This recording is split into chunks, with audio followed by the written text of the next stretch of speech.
It was a part of the coronation wedding tradition for the daughters of the high nobles of Ceredigion to hold the train of the new queen as she approached the fountain for the rite.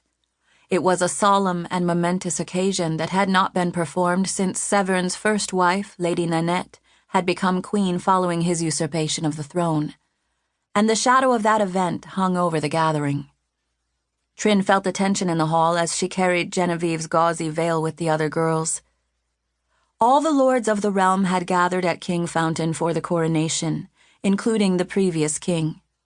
Severn's black hair was well silvered, and he looked haggard and in ill health. Lady Catherine stood by his side, their arms interlinked. For a moment his stern gaze seemed to narrow on Tryn, and she felt a tremor of fear at having been singled out, only to realize that he was looking past her to his daughter, Morwenna.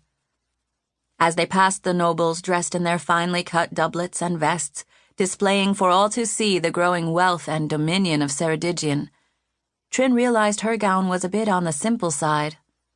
Her father, who smiled at her as they passed, was also simply dressed, though he wore the double badge of his two duchies, the aurum. Grand Duke Maxwell of Brugia, who stood near her father, had a sardonic look that rivaled Severn's.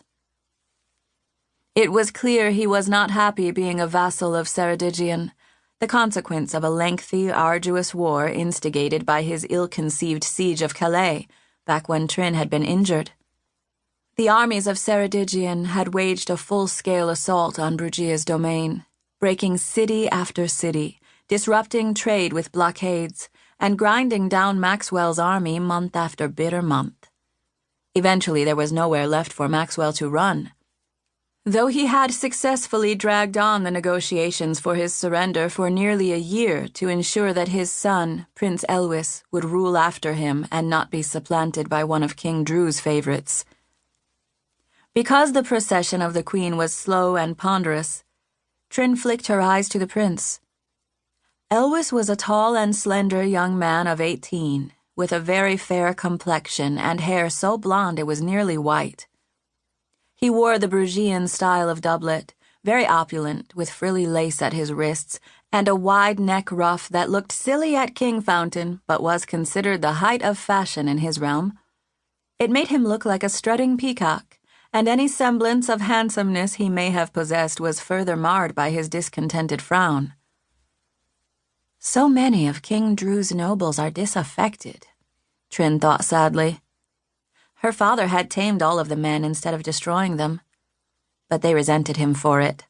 She could feel that seething emotion bubbling beneath their veneer of goodwill at the gathering. The procession stopped as the hymn the chapel choir was singing reached its culmination. She had stopped on a black tile on the checkered floor, and that felt unlucky, so she shuffled her steps until her slippers were touching a white one. Then she turned her eyes to friendlier faces. Iago and his wife were beaming with love and joy for their daughter, who would become the most powerful woman in all the realms. Standing in the same line, Fallon was looking at her. He winked and then made an exaggeratedly grotesque face, his attempt to make her break countenance. That boy could never be serious, even during such a solemn occasion. She gave him an icy look before shifting her gaze back to the assembled lords. There was Duke Raimy with his balding pate, stifling a yawn on his clenched glove.